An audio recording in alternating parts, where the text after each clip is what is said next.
Welcome back to the show. This is Wooden Sticks. We are broadcasting today from the Aquarius Home Services studio, and want to say a quick hello to one of our newest members at Talk North. A lot of fans here in town, especially if you've been connected to the Twins or the Wild over the years, know the name Andrew Height. We call him Whitey. He is just a sweetheart of a guy. And Karen Cleary is off to retirement, and they found the perfect person to fill those big shoes. And Andrew Height is now going to be in charge of a lot of things at our podcast network, including advertising. And so when you hear me give you the cue as our listeners to make that connection and maybe find some folks that have a business in town that needs a step up or needs extra advertising, we have a new connection. And that is to Whitey. That is to Andrew Height. His email is aheydt@talknorth.com. aheight@talknorth.com. Welcome, Whitey. Really looking forward to working with him. He was fantastic in his time with the Wild. We did a lot of traveling together, had a lot of fun. Went to some Broadway shows, toured a bunch of cities, a bunch of great dinners. This guy gets things done, and he's a huge addition for us at Talk North. And you know, for all of us in the hockey world, it's been a tough week. And as everybody knows, the hockey community is a tight-knit bunch, and we try to take care of each other. What happened last Thursday night and into Friday with Johnny Gaudreau and his brother being hit by a drunk driver on their bike ride home from their sister's groom's dinner is something that I think really touched a lot of people in this world, and really a lot of people are hurting right now. And so I thought it was at least timely and maybe somewhat healing to connect with somebody that had a relationship with Johnny Gaudreau, that covered him as a hockey player, one of my great friends in the business. And that's Dave Maetzold down in Ohio, working for Bally Sports, covering the Jackets now for this will be his 15th year. He's tremendous at the job. He could not be a better human being, honestly. Every time that we play Columbus, it's my favorite part of the matchup is having that conversation with Dave at morning skate and then connecting throughout the game. You know, it's protocol in the league to connect and go over some of the storylines, but he's got distinct ties to Minnesota, went to college down in Eau Claire, and big Vikings fan, big Twins fan. We talk sports, we talk life. Our career paths are very similar. We're kind of the last of the weekends a little bit. We're older dudes in that reporter role. So, you know, we've got a ton in common, and he just honestly is one of those people I have so much respect for. And I just love our time together when we're able to connect throughout the season. And so the fact that Dean Evason is the head coach, this was already on my radar. The fact that we opened up in October, the Wild host the Blue Jackets, this was something I was planning on doing a little closer at the start of the season. But with the tragic occurrence last week, I thought this would be a decent time to have Dave on the show and to kind of get a feel for what things are like right now, as we've seen the memorials being built up both in Columbus at Nationwide Arena and up in Calgary at the Saddle Dome. I'll be honest, I didn't have a ton of interaction with Johnny Hockey. I was a fan. I loved watching him play, going back to his college days at Boston College. And there were a couple of scrums up in Calgary, maybe one scrum down in Columbus, where I was one of 6, 7, 8, 9 people holding a microphone, asking him questions. So a typical superstar holding court at morning skate. Couldn't have been any more cordial, had a big smile on his face, seemed to love what he was doing.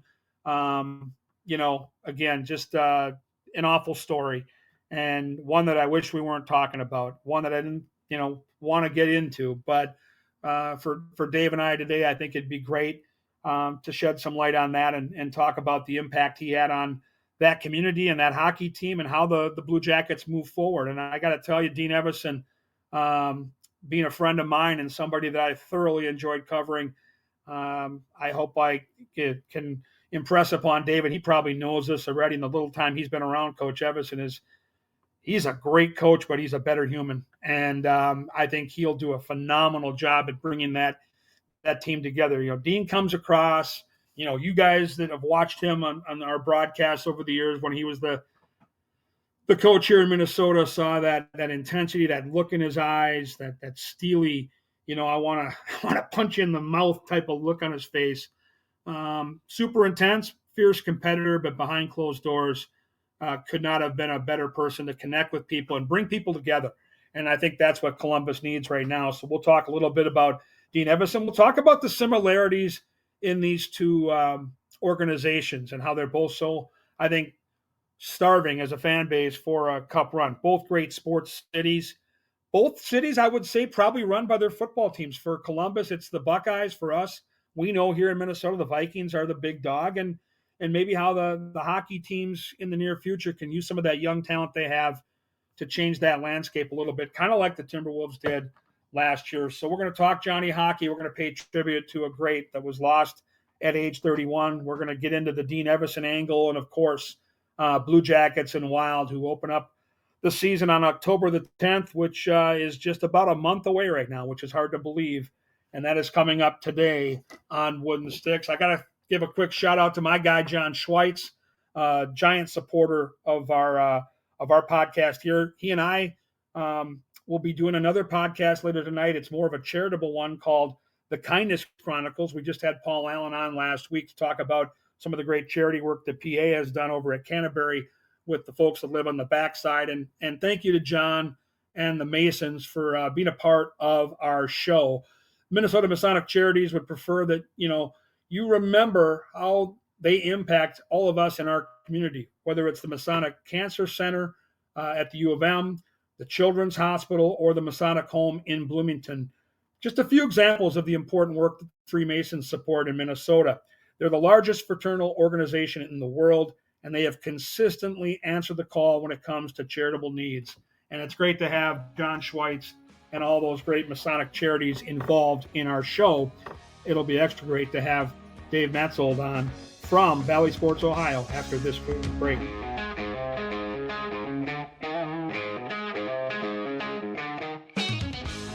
All right, we're back on Wooden Sticks, and we are doing this from the Aquarius Home Services studio. Really excited to have one of my cohorts on today, Dave Maetzold. He works with Valley Sports Ohio, covering the Columbus Bluejackets. I've known him for the better part of my 2 decades on the job, and we're on the cusp of another hockey season, Dave, and I'm looking forward to seeing you opening night. Opening night at the X with our new head coach who came from, let me think. Oh, yeah, Minnesota. This is going to be fun. It's almost like the schedule makers know what they're doing. I mean, that Dean gets his new gig, and I think we see you guys twice in the opening 10 days of the season, including opening night. And I know right now it's fairly timely to have you on specifically for the tragedy that was last week with Johnny Gaudreau. And, I'll be honest, I've only had a couple of interactions in my time covering the NHL with him, and they were media scrums. You know the drill, right? As a reporter, you go in there and you're trying to get sound. Could not have been a nicer guy, always had a smile on his face. And, he played 2 years with you guys in Columbus. You probably got to know him pretty well. How did the news hit you last week? Like a baseball bat in the stomach. It just real tough, especially with what this franchise has been through. Jonas Corposalo just a couple of years ago. And but this is a whole separate thing because of the layers of tragedy involved, and just such a tight hockey family. Everybody's read about it now, how tight the Gaudreaus are. And his mom and dad would be at so many games. His dad would be right down there in the Zamboni tunnel, like he was coaching his midget team. He'd be down there in a hoodie, just like he was coaching his 8-year-old, and just real tragic. And I feel so badly for that family because of how close I know they are. In the hockey world's a tight-knit bunch. And, you and I have lived this now for a long time covering this league. And it's amazing to me, and I'm not surprised, but I'm always blown away by the amount of support that you see league-wide. These guys go out there and go to battle. And I mean, they battle every single night. They go out there, they're trying to run the other guy through the wall. But when situations arise like this, where there's some trauma, when there's some tragedy, it doesn't matter what team you're on. These guys are all family. And I really, it does warm my heart to see the way this league and the way these players embrace each other.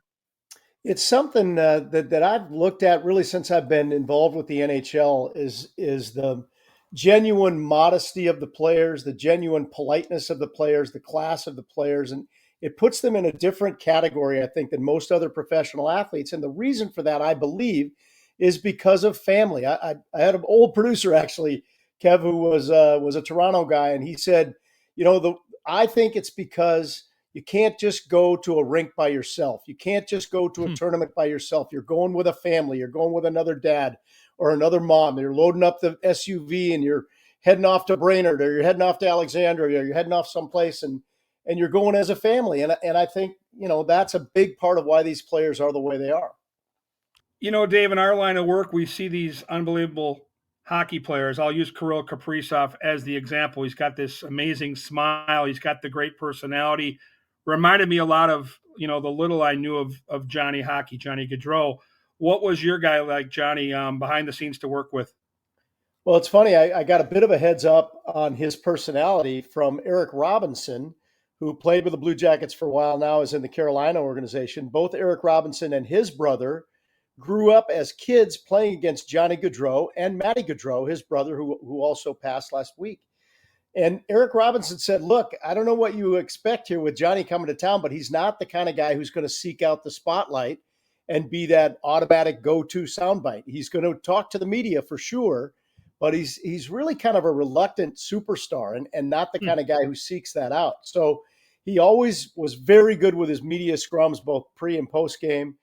And, he'd show a little bit of his personality, but he was there, to do a job, and the media was kind of a part of that job, in the way he spoke with us. So wasn't real outgoing, wasn't a big personality by any stretch of the imagination, but always cordial and always had time for us. So the group, and it's funny when you work in our area, kind of near the locker room, near the bench, on the team bus, at practice, on the team charter, you get to know the personality of the guys. And as you look at this now on the cusp of training camp starting, it's going to be, I think, a real challenge for this group of players. How do you think they're equipped to handle it? How will the process work, and how healing will just be getting together as a team and coming to training camp as a group?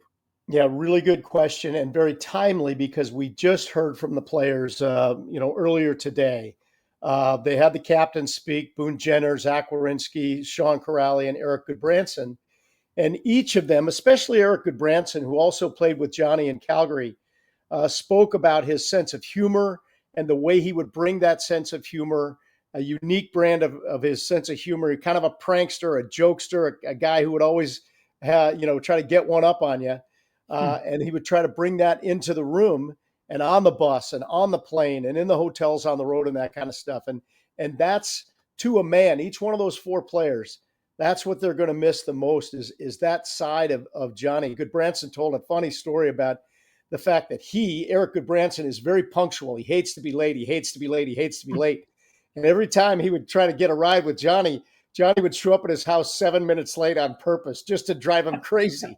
And it was, that kind of stuff. Like, okay, we're going to get there, but we're not going to get there exactly on Eric Goodbranson time, which everybody got a good laugh out of and got a good picture of the kind of character that Johnny could be. Well, I got to tell you, I've done this for almost 2 decades, and Dean Evason is as quality a human being as I've come in contact with. And, Dean comes across as very stoic, very intense, and he's all of that. And he's a fierce competitor.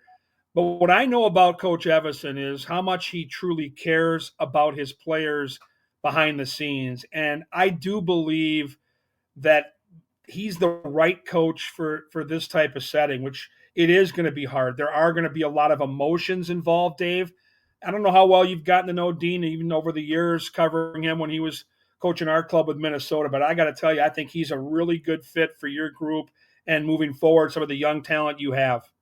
It's the exact way I described him. I had probably a 10 or 12-minute interview with him on the day he was hired. And that's the exact way I described him to other people, was a good fit for where our organization is right now. They need a guy who's going to get them back to a certain level of discipline and a higher level of expectation, which the players were saying has been missing for the last couple of seasons. I don't think there's any question that Dean's going to bring that. But I think he's also going to bring an understanding of what it's like to be a player, what it's like to go through that grind of an 82-game season and being together all the time. And he's going to try and pull this team together in that regard. very interesting. Some of his comments in his introductory press conference, a couple of them that stood out. One of which was, he was asked about Columbus, and he said, "Look, I think Columbus is a fine city. It's going to be a great place to live, but I didn't come here to experience the city. I didn't come here to experience the Columbus Zoo. I came here to win hockey games. That's my job. We're going to live downtown. We're going to live close to the arena, and we're going to come and win hockey games." And I really think that was the exact right thing to say to this fan base, which has been so hungry for a winner for so long. And there are special moments within every season. And I look at your schedule, and Dean coming back to Minnesota on opening night is going to be really cool. But I look at March 1st and the Stadium Series and Ohio Stadium, home of the Buckeyes, which is just an iconic college football stadium. That's going to be, I would imagine, an extraordinary night for the organization. Kev, I think every time you come here, you talk about the shoe and how great it is, and it really is. I mean, it's such a spectacular, iconic building, and just it's a historic college football cathedral, is what it is. And people here have been saying for at least 15 of the team's 24 years, when are they going to get an outdoor game? When are they going to play in the shoe? When are they going to play the Red Wings, which is the obvious choice to have come in as an opponent? Everyone is so excited about that opportunity on March 1st. Red Wings coming to town, a couple of teams that are really kind of on the rise, I think, in terms of where they're going to be this year and next year and in the future. And really looking forward to that game finally happening in that building. It's going to be special. And for hockey fans that are looking at the Blue Jackets and understanding the tragedy that is losing a player of the talent on the ice of Johnny Gaudreau, and then knowing that Patrick Laine has packed up and moved over to Montreal, where do you think the offense comes from this year? Because I think under Dean Evason, you're going to be great without the puck. You're going to defend, and if you get goaltending, you're going to be in every game. But you're going to have to find a way to score goals playing in your conference, because there are a lot of high-scoring teams in the East. Right. And the first place I'm going to look is to Adam Fantilli, whose rookie season was cut short last year. Adam Fantilli and the Russian winger Kirill Marchenko, who I'm telling you, man, this guy's going to get on his game, and he's going to be a name in the National Hockey League. I think he's going to make a big difference. Boone Jenner's going to move back to the wing, which is probably a better thing for him. It's a better opportunity for him.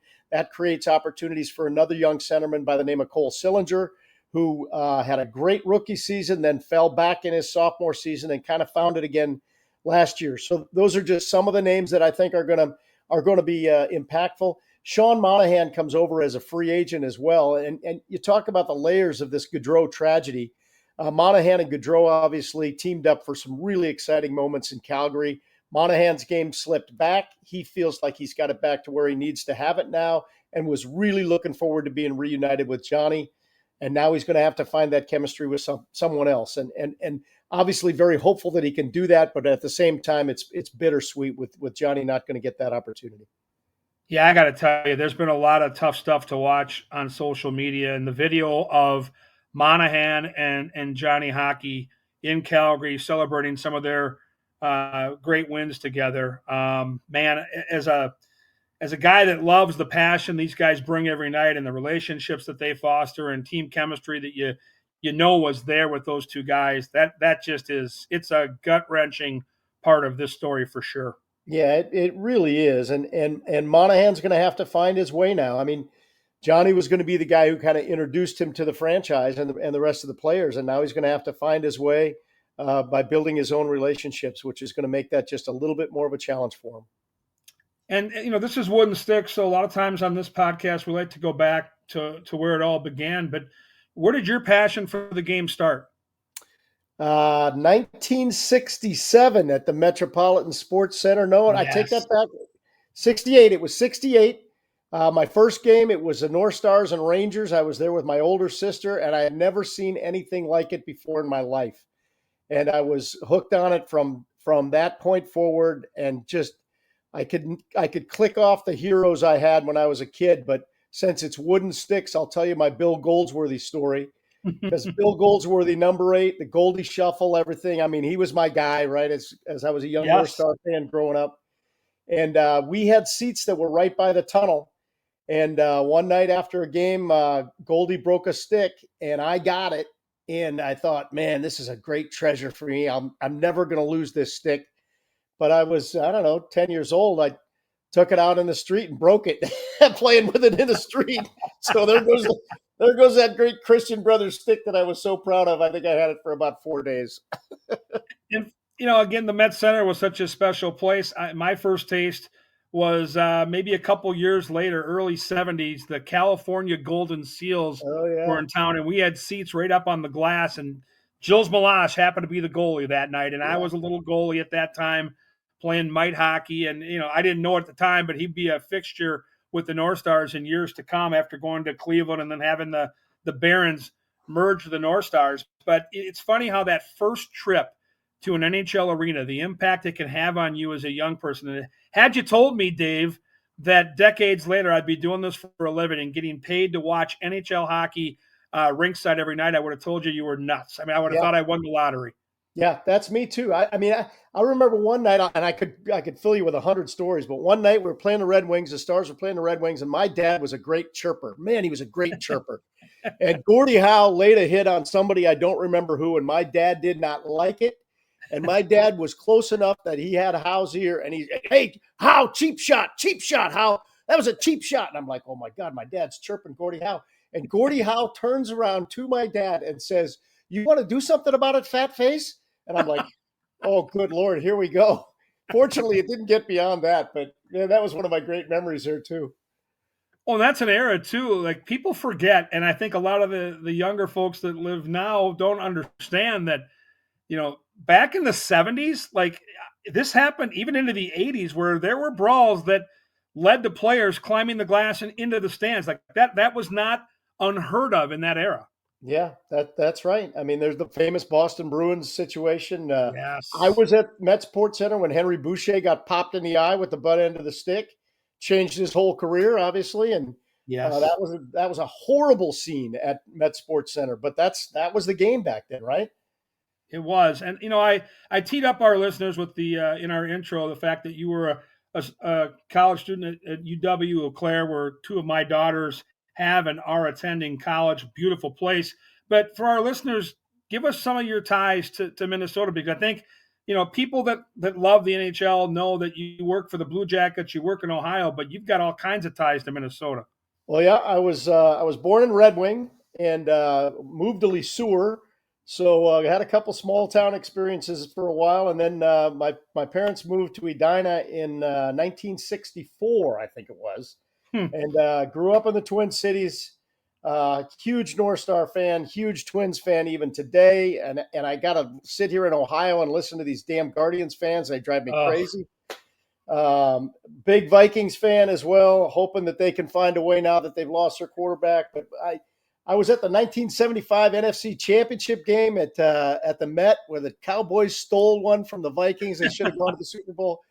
So my Minnesota sports history runs deep, and in Hopkins there's Maetzold Field, which is named after my great uncle, who was a great coach at Hopkins of back in the day when those coaches coached everything. He coached football and basketball and track, even golf. He coached all those sports, and they named the field after him. So I say they named it after me because I played soccer there for a couple of seasons. well, we know you were a great athlete. I've seen you running around that arena down at Nationwide. You're quick on your feet still to this day. And what was it about broadcasting? As you kind of started to figure out your career path, what led you to where you are now? And you've done this for a long time.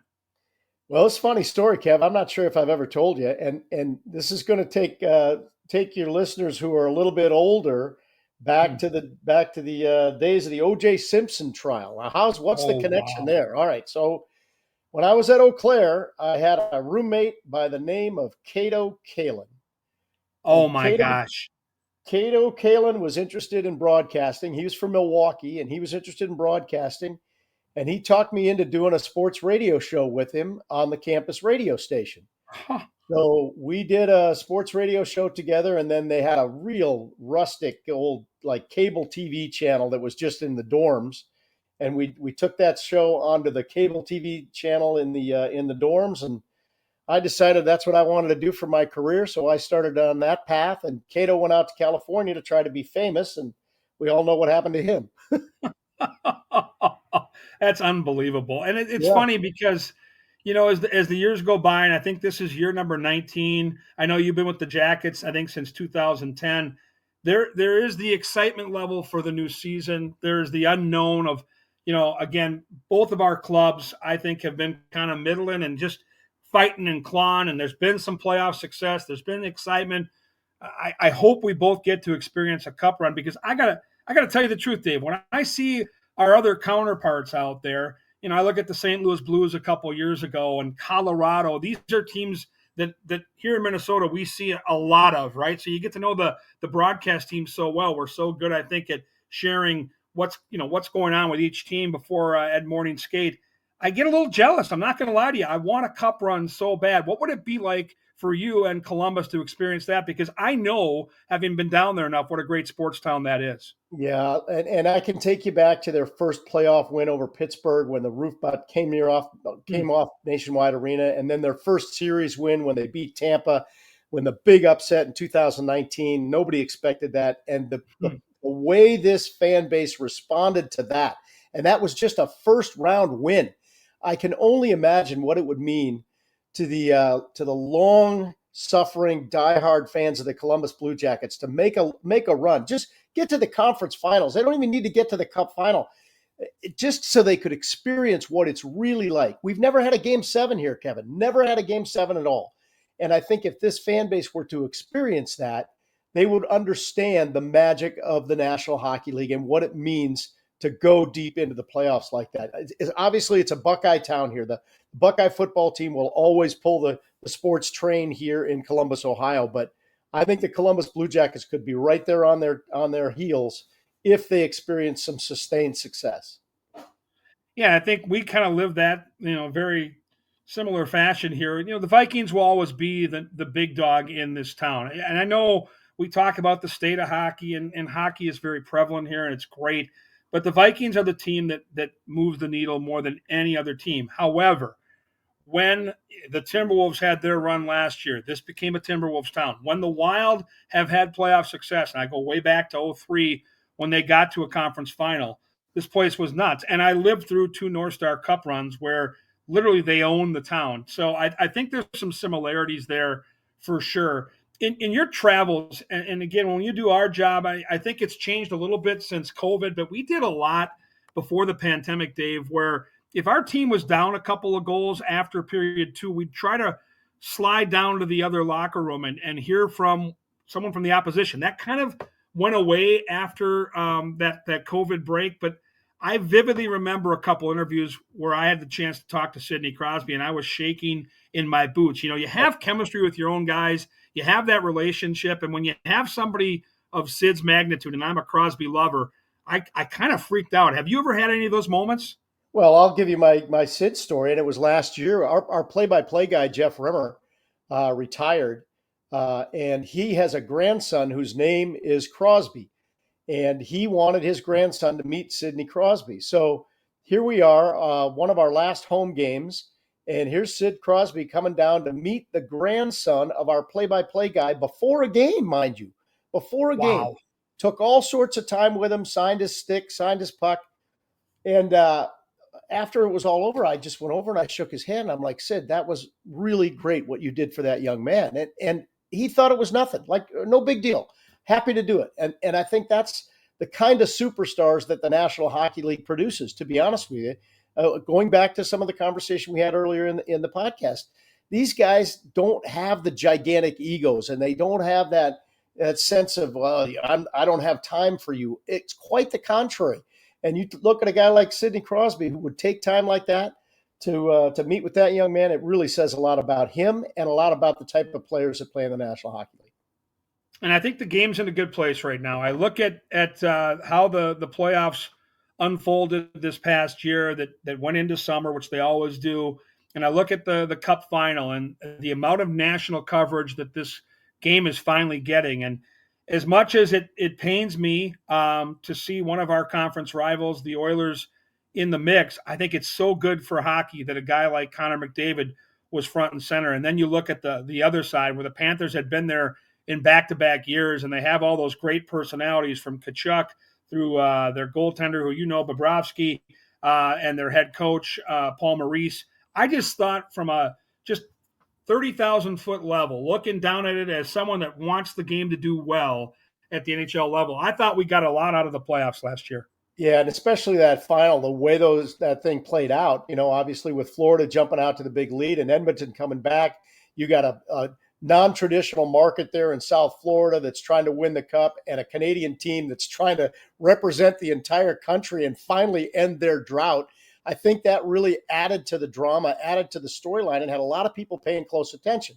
And then you add in the superstars on top of that and the way they were playing, the fact that they were trying to lead their teams, almost drag their teams into that cup final, and I think that really added to the intrigue of that final and the way it played out. And frankly, I wanted to see Edmonton win it because it's been so long for Canada, and I think that a guy like Connor McDavid, Leon Draisaitl, those two guys have waited so long, and I would have liked to have seen that drought end. But maybe this year they're going to be a favorite again this year for sure.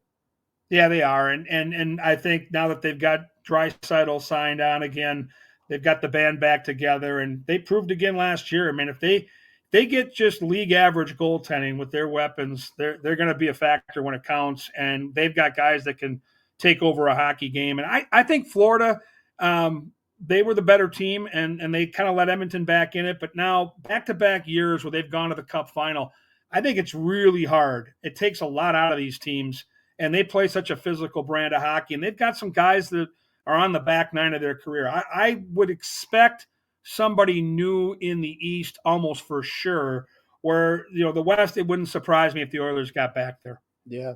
Yeah, and you talk about the East. I frankly thought the Rangers were the team in the East this year, this past year, and I think they might be again this coming season.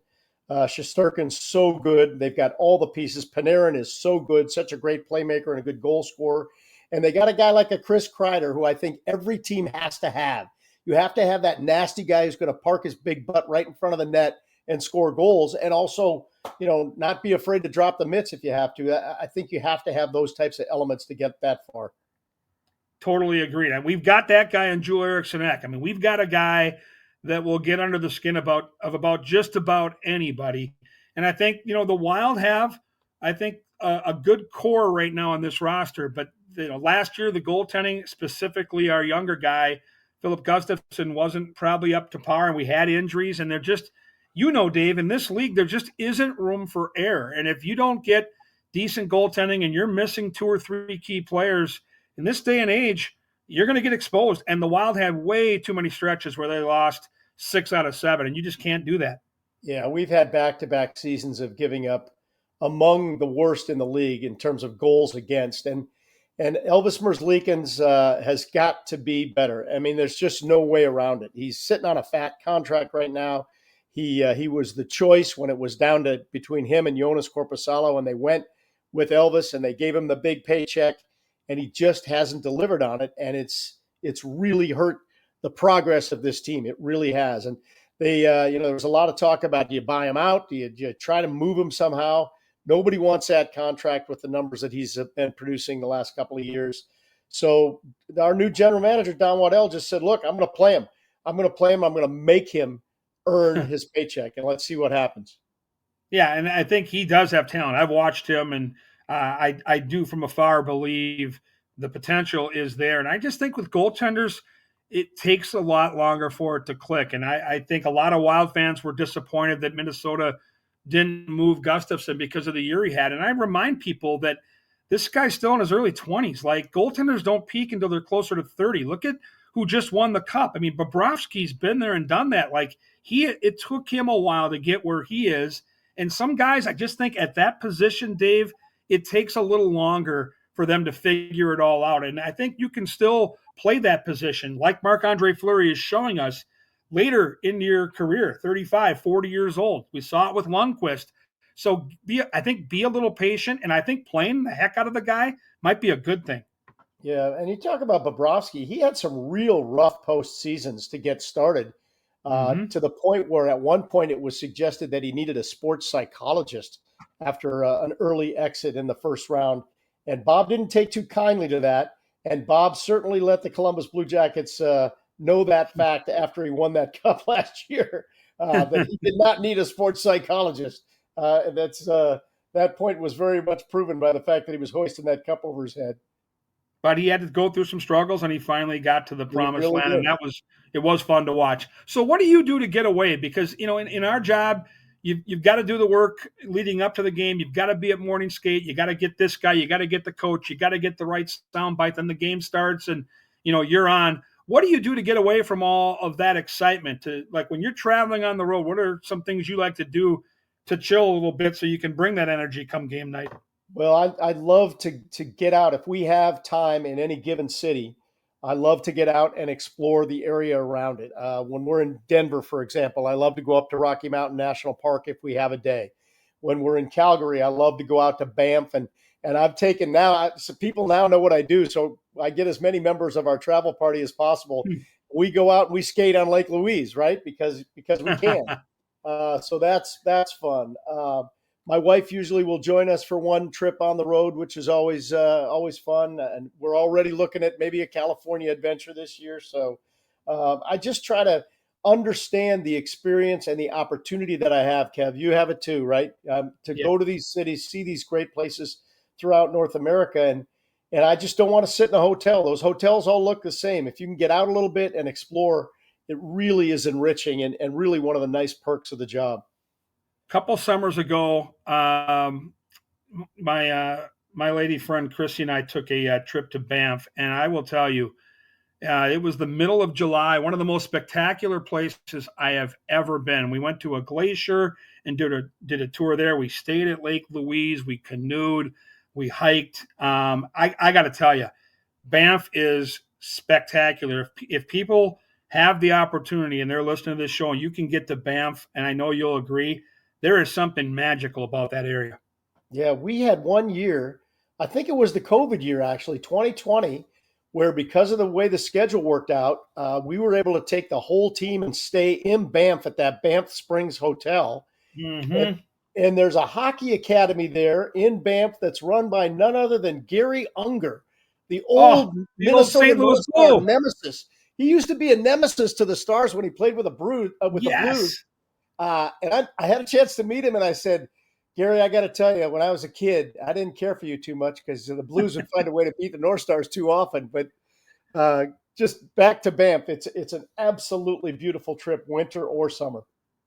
Yeah, it is spectacular, and that's the beauty of our gig. Like, my daughters and I had this conversation here a couple weeks ago. We were taking a boat ride out here and just kind of talking about the season ahead, and they said, "What's your favorite part of the job?" And I said, "Well, I mean, being around the players is great. Being with, getting to know the coaches and fostering that relationship is great. But I said, truthfully, girls, I said, so lucky to have the travel. Like a lot of these places, I never would have taken the time or the money to go to. And every NHL season, I get to visit all these cool places. And more often than not, as you mentioned, we get a day or even a half day where we can walk around. And I saw your video, walk around Washington, D.C., walk around Vancouver, which is spectacular. Yeah. It is such a privilege and such, I think, a benefit of the travel's hard. Don't get me wrong. Like, it's a grind, but boy, the best part of it is getting to walk around and see these cities. Yeah, no question. And Vancouver, my goodness. I mean, people ask all the time, what's your favorite city? My answer has not changed in 15 years. I love going to Vancouver and going around Stanley Park. I'll do it again this year. I just love it. Well, that leads us right into the hat trick hot seat here at the end of the conversation, where I'm going to throw 3 quick questions at you, Dave, and there's no wrong answer. It's more about your passion or your love or affection, therefore. And I'm going to start with this one. And, I've got a distinct answer in my mind. But when you're on the road traveling, what is your favorite NHL arena to work in? And it can't be Columbus, obviously. So working in a specific building, what is your favorite? I'm going to go with MSG. And here's why. I think not only the history of the building, but I tell people no matter which team is their favorite team, you got to be in MSG when the Rangers score a goal because there's nothing like their goal song and the whoa, whoa, it's just fantastic. And so that's my favorite arena by far. You know what? You and I we are similar creatures because that is my number one with a bullet. And I love the goal song. I also love the old school PA guy when they're coming down the tunnel and all he stops and pauses and says, "Ladies and gentlemen, the New York Rangers. Yeah. And it's just this, it's an iconic building where I don't care if you're playing in the middle of January on a cold winter night on a Tuesday, right? A nondescript, interconference game. Here come the Wild. The Rangers probably don't even care about who they're playing. There is just something about that building that makes it feel like the game is far bigger than it probably is. Yeah. And when you go into that building with rookie players on your team, the first thing they do, they come up that long tunnel, that elephant walk up to the ice level, and they walk Yes. up to the Zamboni tunnel and they look up at the roof, right? They look at the ceiling because it's so iconic. It is. There is, for me, it's not even close. Like, I love Chicago. I love Calgary and the Saddle Dome and that energy in that building. There's a lot of places I enjoy working. Boston Garden, I call it Boston Garden, TD Garden. But there is just MSG for hockey fans that are listening. If you can get on the road and go see a game there, you will not be disappointed. So I don't know how much you love music, but I think because of our similarities in background and age and where we grew up, I'm super curious for your answer here. Your first concert, who was the band? What was the venue? Yeah, it's so funny. It was at the Metropolitan Sports Center. It was the Edgar Winter Group. Don't ask me why. It was the Edgar Winter Group. That was my first concert. Not my best concert, but it was my first one. Well, I share the same venue. I saw in the early 80s at the Met Sports Center, Bryan Adams was the warm-up and Journey was the featured band. Oh, And yeah. that was a good place to start. In fact, I'm still going to see Journey. I went and saw them a couple weeks ago at Target Field outside. And even though they're a different looking band without Steve Perry, they're still my favorite band. And it takes me back to that first concert at Med Center. Okay, final one in the hat trick hot seat is a travel destination that you have not yet been to that is on your bucket list. It's somewhere you need to get to before it's all said and done. Oh boy, there's a lot of places in Europe where I'd like to go. I'll tell you that. And in my fantasy European trip, to be honest with you, my bucket list fantasy trip would be to go to France to see a stage of the Tour de France, and then somehow get to wherever the British Open is being played to see at least one round of the British Open. It doesn't have to be St. Andrews. It can be anywhere. Ireland, Scotland, can be anywhere. But that would be my fantasy trip, would be to go to France and see a stage of the tour and then jump over to somewhere in Great Britain and see the British Open. Yeah, I have a similar bucket list item. And for me, the Tour de France wasn't on my radar, but I've always wanted to attend the Open Championship. It's just such a different looking golf course, whether it is the old course or anything around on that circuit. It is just, it's one of my favorite sporting events every year to watch because we get up so early in the morning. They're playing basically overnight. They finish by noon. And then we don't see golf like that here in the States at all. And I'm a huge golf fan. So we share that same spot on that bucket list. And, I'm excited because today it just felt like another morning skate where you and I were connecting. I learned some things, the Met Center story, the Henry Boucher part of it. But bottom line is I can't wait to see you for opening night. And I know you guys, Dave, are going through a tough time right now. And I truly am thinking about you guys. And I appreciate you taking some time out of your schedule right now with what you're going through to do the show today. Well, I love connecting with you, Kevin, and talking Minnesota sports is always great for me. I'm struggling with my Minnesota Twins right now. They're 4.5 back. The Guardians are going to get them. It's just driving me crazy. But always happy to talk with you, and especially always happy to talk hockey with you. Really appreciate the time. That's Dave Maetzold, of course, Bally Sports Ohio, and the Columbus Bluejackets. We will all get together again in early October in St. Paul, and I'll be right back here to close the show on Wooden Sticks.